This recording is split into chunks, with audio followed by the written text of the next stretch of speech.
নমস্কাৰ, সকলোলৈকে সম্ভাষণ জনাই মই দুলাল শৰ্মাই মোৰ স্বৰচিত অনুভৱ পাঠ কৰিবলৈ লৈছোঁ। অনুভৱটিৰ শিৰোনাম চহা। আহকচোন অনুভৱটিৰ মাজলৈ যাওঁ। চহা মই পথাৰৰ কৰ্ম মোৰ জীৱনৰ শান্তিৰ বিচৰণ ভূমি, নেদেখা জনৰো বিচাৰি কৰ্মতে পাওঁ ব্যস্ততাৰ মাজত থাকি জুমি। সেউজীয়া পথাৰত শান্তিৰ কোলাহল, প্ৰকৃতিৰ মোহনীয়া ভাষা, সোণোৱালী ধাননিত ৰেঙনি বিচাৰি পাওঁ জীৱন জীয়াই ৰখাৰ আশা।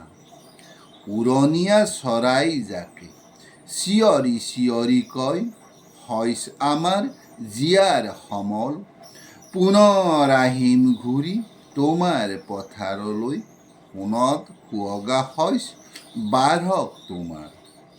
ছাগলী গৰুৰ জাক চৰি ফুৰে উলাহত, হাঁহপাৰৰ শুৱলা মাত, যত জীৱ তত শিৱ অনুভৱত পাওঁ দেখা, অতীন্দ্ৰিয় সুখৰ দাপোনত।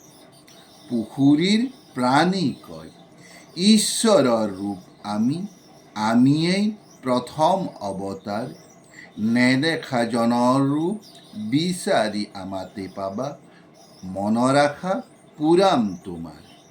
সৰগ বিচাৰি পাওঁ কৰ্মৰ চৌদিশে, জীৱনৰ আশাৰ দাপোন, হাঁহি ধেমালিৰ মাজত শান্তিৰ বাণী ৰচো, মৰতৰ মোহনীয়া সুৰীয়া সপোন। ধন্যবাদ। পেজটো যদি ভাল লাগে তেনেহ'লে লাইক আৰু কমেণ্ট কৰাৰ লগতে শ্বেয়াৰ কৰি দিয়ে।